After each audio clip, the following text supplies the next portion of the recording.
Interesting triple header on HBO Boxing tonight.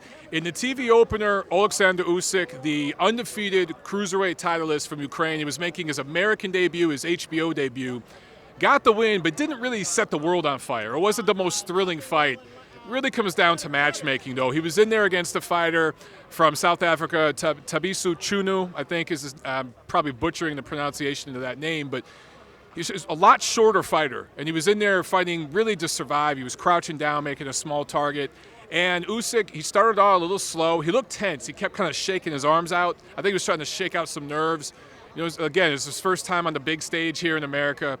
But he just chopped him down, wore him down, got 2 knockdowns in the 6th round, and Mchunu looked tired, was huffing and puffing. He made it up. He fought very, very bravely and tried to survive in there. But a few rounds later in the 9th, Usyk had him down twice again. The second knockdown in the 9th, he looked really, really hurt, Mchunu did.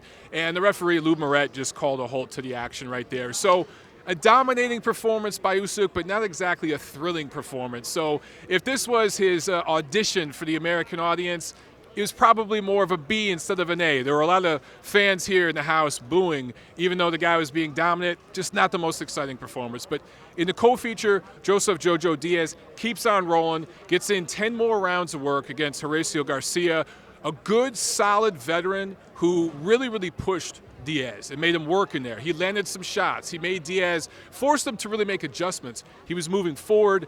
Diaz at times was moving forward, and then at times he laid back on the ropes and tried to set traps. He was trying different things in there. Some of it was successful, some of it wasn't, but you could really see him learning in the ring there. And it was a really, really good fight for a prospect like him. He'll learn from this one. Good win. He controlled the fight. All 3 scorecards had it for him 100-90. I don't know if it was quite a wash, like that. It's probably more 8 rounds to 2, 7 rounds to 3, somewhere in there. But clearly Diaz controlled the action.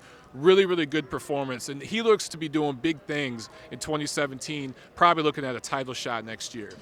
And then the main event, Joe Smith Jr. It was interesting.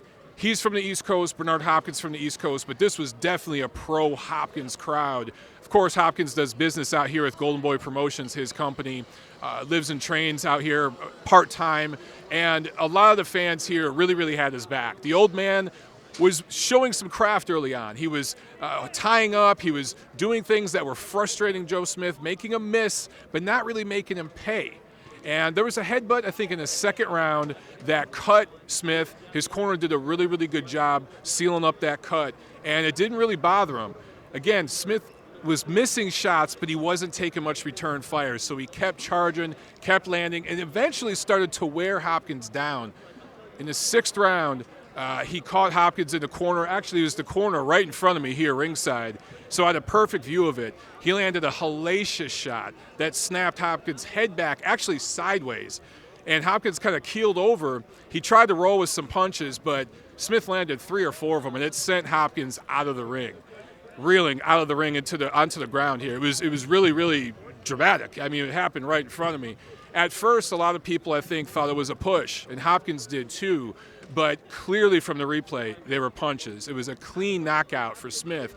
Hopkins looked a little bit confused and disoriented afterwards, and he was trying to say that, it was a push, I was injured from a push, it should be a no contest, that sort of stuff. But you got to figure he was really upset, a little disoriented. It happened so fast. I'm sure after he goes back and looks at the replay, he'll give Joe Smith his credit for the knockout.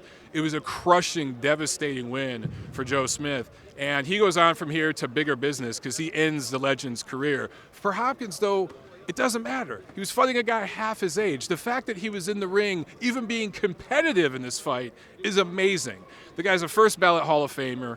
As soon as he retires, and hopefully he will really retire now because this was a bad, bad loss. He was down on the cards at the time of the stoppage anyway. He was losing the fight. He should retire. 5 years after he retires, he's going to be in Canastota. He's a Hall of Famer. He's one of the best middleweights ever, somewhere in the top 10 all time. So no harm, no foul here in losing this fight. For Joe Smith, he goes on to bigger things. One quick note about the crowd. Not much of a crowd here. It's one of the smaller crowds I've seen for a HBO or Showtime televised fight in LA in recent years. It honestly reminded me of when Chris Arreola fought Berman Stavern in a rematch. That was actually on ESPN, that crowd might have been bigger than this crowd. There might have been 3,000 people here at the Forum. The entire upper deck was sealed off, curtained off with black curtains. Really, really surprising that they couldn't push these tickets. And I think that the Salido-Miura fight, which was going to be the big headliner here, that was going to pack the fans in. Once that was off this card, I think it was a tough sell. It'll be interesting to see what the TV ratings are.